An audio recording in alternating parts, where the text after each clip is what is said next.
अंजलिदु हेक संखिबगा जेकोबना मसा फजबदा येंगै अदुबु Jackson मंगगा लुक्थरगा लेरंबदु उबदा Jakob भाब तारे मरमदि मसादु Anjali पामद्रे अमदुदा लुक्ख्रे हाइबा खंगले Jakob इना काय काय चलुखिदोइनो पाबुंगे केम चलरोइदा चटपा हाइबसि पाक पाक फंगबा नते कोइरसोदना जैक याब्रो पाबुंगेनसु अया पीरी जैक्सन नसाइदगी मंगगा लेरंबदु मिंग पलकपुदुदा ग्यान तारे कइनो कइबो इनाना अस लोइरे नादुना कायदा थमलोइनो ताहौद्रो ताहौद्रे जेकोब सोरखरा हंदोकलगा तबना थांमोइबन सिनाम लेकाइदा बोरा यामना हाव मफम म लेबनी मधुगी बोरादु नसे सिसारम किरो कोइबु ओइना चमिनरसु हाइबनी इसाबु तनब्रो जैक्सन तमिन ले इनाना याब्रा हाइबगुम मलतु इल्ले इनाना क्याम हाउगे पाबुंगे मौपादा मु अनसलगा जैक सारुसे अंजलि सुपुसे जेकोब अंजलि दी सोमदा थादोकपा यारोइने अंगांग अनाबा अमनि सु लेबनी अइना मंगोंद लोइना सिनबिरिनी जैक्सन केमता खुमदे मपाबुंग अपंग नते हाइबसु खंगी अदुना मरम ओइरगा मागे अपाम्बा अनिंगबा लोइना खंगनमगनी हाइबसु खंगी मसेसिगा मपाबुंगना हाइबदु हेक्तोकपा ngamdre जैक्सन होय चलुसे जेकोब फरे फरे ngalingay sida saduroko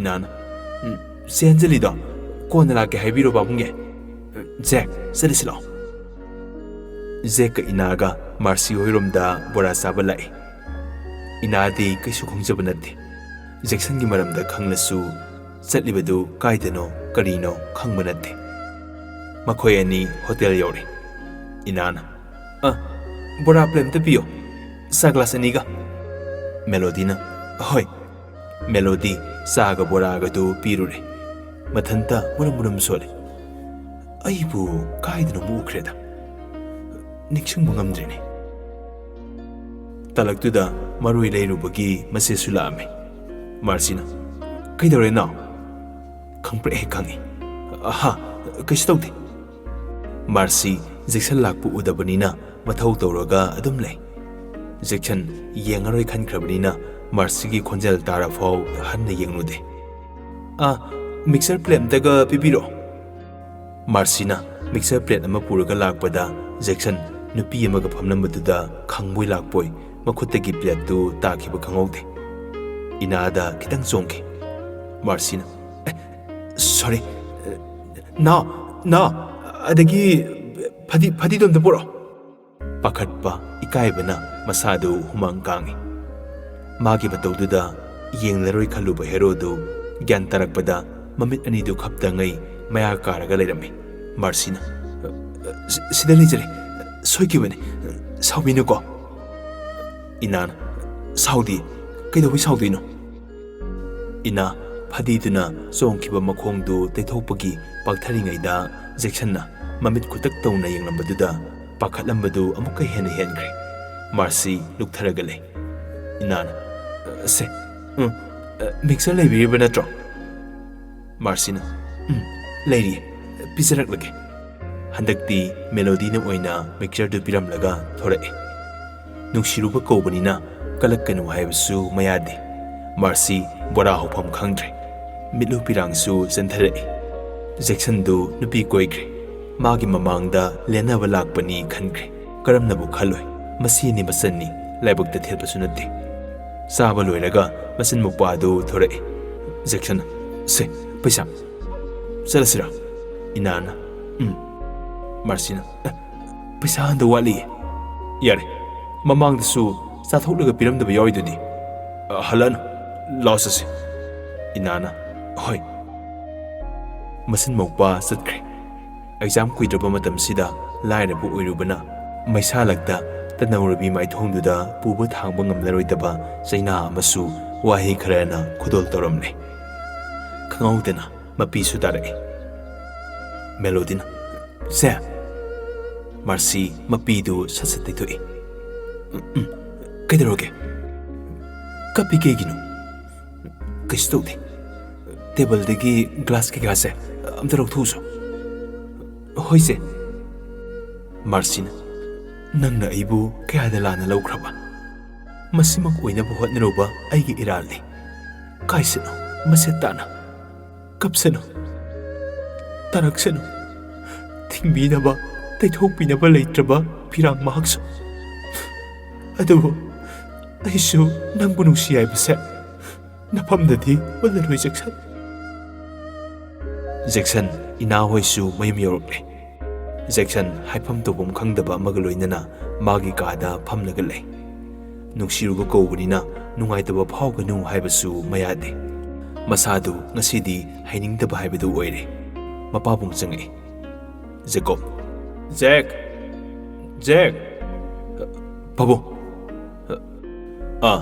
ꯄꯥꯕꯨꯡꯒ ꯉꯥꯏꯍꯥꯛ ꯋꯥꯔꯤ ꯁꯥꯟꯅꯁꯦ ꯄꯥꯕꯨꯡ ꯀꯩ ꯋꯥꯔꯤꯅꯣ ꯖꯦꯀꯣꯕ ꯃꯁꯥꯒꯤ ꯃꯅꯥꯛꯇ ꯇꯞꯅ ꯐꯝꯊꯔꯛꯏ ꯁꯣꯔ ꯑꯁꯥꯡꯕ ꯑꯃ ꯍꯣꯟꯗꯣꯛꯂꯒ ꯁꯣꯐꯥꯗꯨꯗ ꯉꯥꯔꯒ ꯋꯥꯔꯤ ꯁꯥꯕ ꯍꯧꯔꯛꯏ ꯁꯅꯥ ꯄꯨꯟꯁꯤ ꯍꯥꯏꯕꯁꯦ ꯁꯤꯡꯅꯕ ꯑꯃ ꯌꯥꯎꯔꯕꯗꯤ ꯃꯥꯏ ꯄꯥꯛꯄꯅꯤ ꯇꯧꯕꯇꯕꯨ ꯃꯗꯨ ꯌꯦꯛꯅꯕꯅꯤ ꯈꯟꯕꯗꯤ ꯌꯥꯗꯦ ꯄꯥꯟꯗꯝꯗꯨ ꯐꯪꯂꯕ ꯇꯨꯡꯗꯅꯦ ꯃꯤꯕꯨ ꯆꯥꯟꯒꯗꯕꯅꯤ ꯌꯦꯛꯅꯕ ꯊꯝꯂꯣꯏꯗꯕꯅꯤ ꯁꯤꯡꯅꯈꯤꯕ ꯃꯤꯗꯨꯁꯨ ꯅꯨꯡꯁꯤꯕ ꯎꯠꯀꯗꯕꯅꯤ ꯑꯩꯅ ꯕꯦꯕꯥꯔ ꯇꯧꯔꯨꯕ ꯍꯥꯏꯕꯁꯦ ꯃꯤꯗꯨꯅꯁꯨ ꯕꯦꯕꯥꯔ ꯁꯣꯏꯗꯅ ꯇꯧꯔꯛꯀꯅꯤ ꯖꯦꯛꯁꯟ ꯀꯩꯝꯇ ꯈꯨꯝꯗꯦ ꯇꯨꯃꯤꯟꯅ ꯂꯩ ꯖꯦꯀꯣꯕ ꯃꯈꯥ ꯇꯥꯔꯛꯏ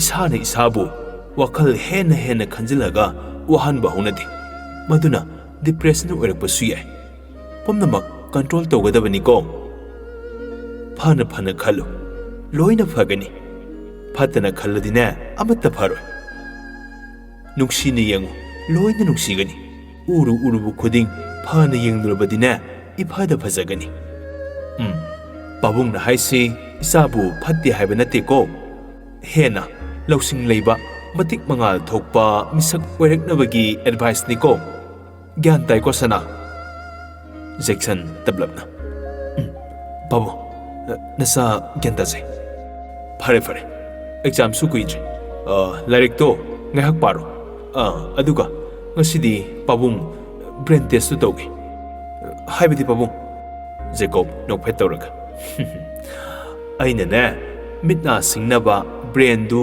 ꯀꯥꯎꯗꯅꯕꯅꯦ ꯅꯤꯡꯁꯤꯡꯕꯒꯤ ꯄꯥꯡꯒꯜ ꯍꯦꯟꯅ ꯂꯩꯅꯕ ꯄ꯭ꯂꯥꯟ ꯈꯔ ꯌꯥꯠꯂꯒ ꯊꯝꯃꯦ ꯑꯗꯨ ꯇꯦꯁ ꯇꯧꯗꯣꯏꯅꯤ ꯐꯔꯦꯁꯦ ꯂꯥꯏꯔꯤꯛꯇꯣ ꯍꯥꯟꯅ ꯄꯥꯊꯣꯛꯎꯔꯣ ꯍꯣꯏ ꯄꯥꯕꯨꯡ ꯉꯥꯏꯍꯥꯛ ꯂꯩꯔꯒ ꯖꯦꯛꯁꯟ ꯂꯥꯏꯔꯤꯛ ꯄꯥꯕ ꯂꯣꯏꯔꯗꯨꯅ ꯃꯄꯥꯕꯨꯡꯒꯤ ꯃꯅꯥꯛꯇ ꯆꯪꯉꯛꯏ ꯌꯨꯝꯗꯨꯒꯤ ꯈ꯭ꯋꯥꯏꯗꯒꯤ ꯃꯈꯥꯗ ꯂꯩꯅꯨꯡꯗ ꯍꯨꯠꯂꯒ ꯁꯥꯕ ꯀꯥꯅꯤ ꯖꯦꯀꯣꯕꯀꯤ ꯐꯥꯏꯠ ꯇꯝꯐꯝꯁꯨ ꯑꯣꯏꯔꯝꯕ ꯑꯗꯨꯒꯨꯝꯂꯕ ꯃꯤꯁꯤꯛ ꯃꯤꯔꯥꯎꯈꯣꯜ ꯇꯥꯗ꯭ꯔꯕ ꯀꯥꯗꯅꯤ ꯃꯆꯥꯕꯨ ꯄꯨꯁꯤꯟꯗꯨꯅ ꯖꯦꯀꯣꯕꯅ ꯆꯪꯂꯛꯂꯤꯕꯗꯨ ꯖꯦꯛꯁꯟꯅ ꯑꯃꯨꯛꯇ ꯆꯪꯗ꯭ꯔꯤꯕ ꯀꯥꯅꯤ ꯌꯥꯝ ꯐꯖꯅ ꯁꯦꯝ ꯁꯥꯔꯒ ꯇꯔꯨ ꯇꯅꯥꯟꯅ ꯂꯩꯔꯝꯃꯤ ꯈꯨꯠꯂꯥꯏ ꯃꯌꯥꯝ ꯑꯃꯁꯨ ꯂꯩ ꯄꯥꯕꯨꯡ ꯁꯤꯗꯤ ꯌꯨꯝ ꯑꯣꯏꯔꯁꯨ ꯅꯣꯡꯃꯇ ꯆꯪꯂꯨꯗꯦ ꯄꯥꯕꯨꯡꯅ ꯂꯣꯛ ꯇꯧꯔꯒꯁꯨ ꯊꯝꯕꯅꯤꯅ ꯌꯥꯝ ꯐꯖꯩꯅꯦ ꯁꯤꯗꯤ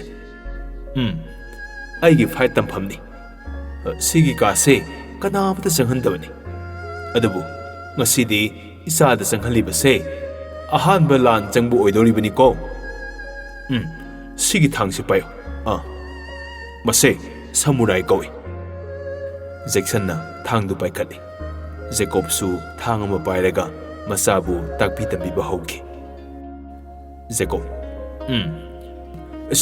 ꯁꯤꯗ ꯌꯥꯜꯂꯛꯑꯗꯤꯅꯦ ꯁꯨꯃꯥꯏꯅ ꯉꯥꯛꯊꯣꯛꯀꯗꯕꯅꯤ ꯑꯗꯨꯒ ꯃꯤꯠꯁꯨ ꯁꯤꯡꯗꯕ ꯌꯥꯗꯦ ꯅꯤꯟꯖꯥ ꯄ꯭ꯂꯦꯌꯔꯗꯤ ꯃꯤꯠ ꯑꯗꯨꯛꯀꯤ ꯃꯇꯤꯛ ꯁꯤꯡꯉꯤ ꯅꯪꯉꯣꯟꯗ ꯑꯦꯅꯤ ꯄꯣꯠꯁꯛ ꯑꯃꯅ ꯊꯣꯝꯂꯛꯄ ꯃꯇꯝꯗ ꯁꯥꯎꯝ ꯍꯥꯟꯅ ꯁꯣꯏꯗꯅ ꯐꯪꯒꯅꯤ ꯃꯗꯨ ꯅꯪꯅ ꯀꯔꯝꯕ ꯁꯥꯏꯠꯇꯅꯣ ꯍꯥꯏꯕꯗꯨ ꯅꯥꯀꯣꯡ ꯑꯅꯤꯗꯨꯅꯅꯦ ꯐꯖꯅ ꯇꯥꯒꯗꯕꯅꯤ ꯃꯗꯨ ꯉꯥꯛꯊꯣꯛꯅꯕ ꯍꯣꯠꯅꯒꯗꯕꯅꯤ ꯑꯁꯨꯝꯅ ꯄꯨꯡ ꯑꯃ ꯍꯦꯟꯅ ꯇꯥꯛꯂꯕ ꯃꯇꯨꯡꯗ ꯆꯤꯌꯔꯗꯨꯗ ꯉꯥꯏꯍꯥꯛ ꯐꯝꯂꯦ ꯖꯦꯀꯣꯕꯅ ꯃꯈꯥ ꯇꯥꯔꯛꯏ ꯁꯤꯅ ꯃꯦꯃꯣꯔꯤ ꯇꯦꯁꯁꯤꯗ ꯅꯪꯒꯤ ꯕ꯭ꯔꯦꯟꯗꯣ ꯀꯌꯥꯝ ꯊꯧꯏ ꯌꯦꯡꯗꯣꯏꯅꯤ ꯑꯩ ꯅꯝꯕꯔ ꯈꯔ ꯍꯥꯏꯔꯛꯀꯦ ꯃꯗꯨ ꯅꯪꯅ ꯆꯞ ꯃꯥꯟꯅꯅ ꯑꯃꯨꯛ ꯍꯥꯏꯔꯛꯀꯗꯕꯅꯤꯀꯣ ꯍꯣꯏ ꯄꯥꯕꯨꯡ ꯅꯃꯤꯠ ꯎꯏꯁꯜꯂꯨ Nakong singdo. Puning wakal phado. Ready? Yeah, I'm ready. Tapna hairake. Nang amuktang da pulap hairu ko. Hore ko. 72, 59, 68, 97, 36, 42, 11, 84, 38. Yare, na mo hairo. Jackson sor sang na hondok laga. 72, 59, 68, 97, 36, 42, 84, 38. Chumo pabo. Jacob nopet tawraga. 42 gi mathangda 11 kalame. Amuka hairo. 72, 59, 68, 97, 36, 42, 11, 84, 38. Jacob. Good. 1 dagi 9 phawagi manungda karamba number wali. Ahubada. Aduga ahubagi number say sab manana hanjanba number ani yawi. Aduna kai ke number no. Jackson sat khumai. 3 na hubadu hanjale. 36 ka 38 ki yawi. Aduga ahubadi yawdaba number na 2 na hubu yawdi. Very good. Aduni dana. Sigumba training masa se nasana dum kaigumba kanda try tawjo. Masigumba se memory test kawi. Lo. Sang ising saraga ne larik amunga hak paro. Pungsi mapan hele drama thoyo dai phawba larik tu yeng. Khangdaba yawrasu ne pabung de hek thang.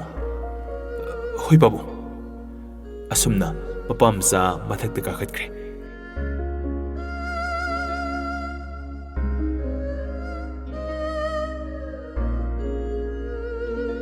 Matamdi sum hauki.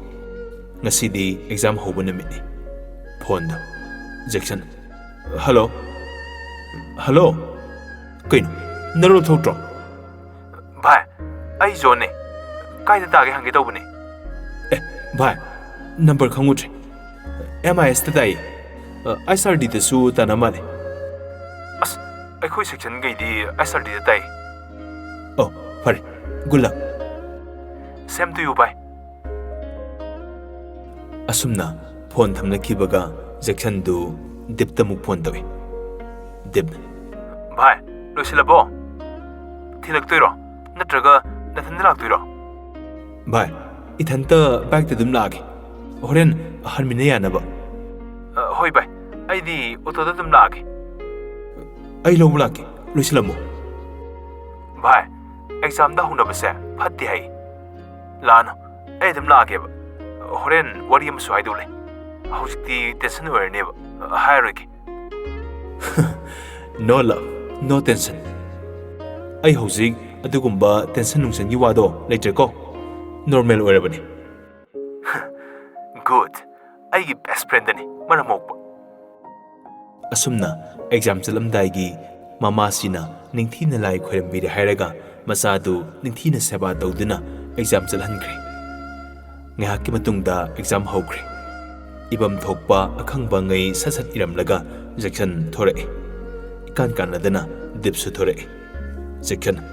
Bhai, kya miramage? Dip. Adum mirame. Nangdi. Aisha adum. Ado. Exam nore. Kai wari no haini habdu hairodana.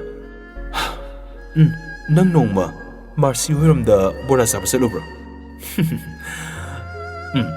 Ado kaidaroge. Nang shideba. Ningak pase ai tawibo. Nang na kai haiki nisingmi braba. Bhai, aibu adu thajadabro. Thajaye bhai. Ado lawroi nupida dillen nganu wana aingonda haiki daina. Sis aduga nang na tawriduna kari. Jackson. Aina kai lankrage. Marcy gi mafamda. Na koi loina Marcy gi misang jangisibo. Bhai, kai nang haidubo. Ngang thokiba wase ngaknasi. Nang sungai, ai sungai. Nupadi nupadong na hingsi haibani. Ai Marcy support aduda kem khangti. Bhai, nupido ai khoi se sini. Asumna numitugi wari pumba loina lirammi. Dip. Iya. Adudi kanana khangjanege. Jackson. Ado Marcy na hairiro. Nate, Melodina sum nahamu aiga lakminaramba friendo. Nupi ama purga laena aikhoi se du yam kapi adu daga harakpaduda hangbani. Ado Marcina ai manau piga koine habdo khangdabani. Melodina su haidabani. Jackson, fare, halasira. Deb, halasi. Jackson na Deb tu mayum phawa thilamnaga masu mayum da halai. Magi kada dress tu hongdukta ngai ungdina lei. Aina sesiga laaga mana kapimna kaige. Sesidu aigi girlfriend ni khangrajala. Aduga aina GF koirasu madi aibu nusidabani kapam doktena. Nakandagi inana. Kaino mangmangi dubo. Kaisum dokte. Jacob su sangai. Jack, exam di kamdo khiba. Adam nungai khiba bu. Fare fare. Noi uncle Rocky do ngasi de yorokpa male. Nakhoi gi exam si loibagane lakke hare. Hoi babu. Jacob haukiba nuksiraba mabai Rocky gi wari do ningsingai. Masangaida tapna hare. Yengoi. Hotnabada mai paktaba leitabani. Thawai bu yorabadi khudimak ngambani. Ibaidu yam nungaina harakpa natte. Marup James hoi Prem hoiga pulagane aigi shopping mall dagi home dagi senana mingaktani. Aina aigi karbar singda mathang chawkhalakpadagi marup singsu ibaisu loina mateng pangkhibani. Ibaidu hotnaba kalli. Delhi dana mahai phawba aina tamhalibani. Aina mabu ningliba sumaina manasu aibu ninglibani. Mahakki darkar leiba khuding aina loina pikhiba ngaktani. Makhoigi babadu Indian Army ni. Yumda pakna leite. Mapagi mayambasing ningol singduna nene sibu otpi nebibadagi mapamda macha ahumdu puragane laikhibani. Mapamda leiba ningol nabu kayam nungairugadage. Somdasu nene sidu manam si hoina leheningdabagi khatnaba ngahak leitana hobadagi Rocky singnaba magaloinana ngasidi miyamna sakhanglaba foreign gi minister oiribani. Mahakna ahanba tamda foreign minister oirakpadagi yum hongkibani. Hojik pauba mahak natana loli khang haiba afaba asumba tawba misak leitabadagi tam ahumlak surabane oire ise. Manaupa nisu amana doctor. Yai maduna France ta training chaluido Indian Army gi officer ni. Sini hotnabada ngamdaba leiti harise. Atopa langphang khangenu ko. Fare fare, napi na rol ko hongdo uro. Namasida aine, isa singi sana taknanaba kay no semanluge. Kuminaro ko ina. Inana, hoy babunge.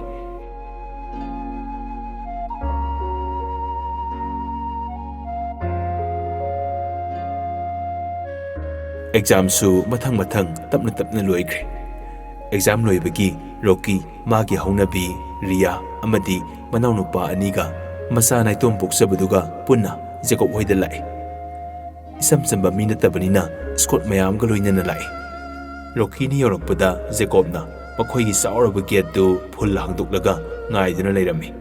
Rocky na gari dagi hekum tharakpaga mapi irasil duna Jacob ki manakta praprap sangai. Rocky na isen Jacob ibai asumna kolaga kapmine kuinaga unarudre angang oiningai pakhang pharakpadadi nomagi unahudradi saksangkhidabani. Rocky na wa yumsidi hena mong taramene. Jacob as nangdi ina kupanina anido punna nokmine. Jacob asomda sangu hidro. Rocky na sangning bani adubu imana sangaga mamogi awara pa hangbiramu haire. Aisu sangpirugena khalli. Gari manungdadine ani sina yade. Sakta nungside sangkumsi ai. Aina ngasai themlibani. Jacob hoi horen kona sang. Isa imung sangse. Riana hoi abem leikibana draw. Jacob lei kaigi leitani VIP laklagabu sathui haibro. ꯃꯌꯥꯝꯗꯨ ꯋꯥꯔꯤ ꯁꯥꯟꯅ ꯁꯥꯟꯅꯅ ꯏꯃꯨꯡ ꯆꯪꯉꯛꯏ꯫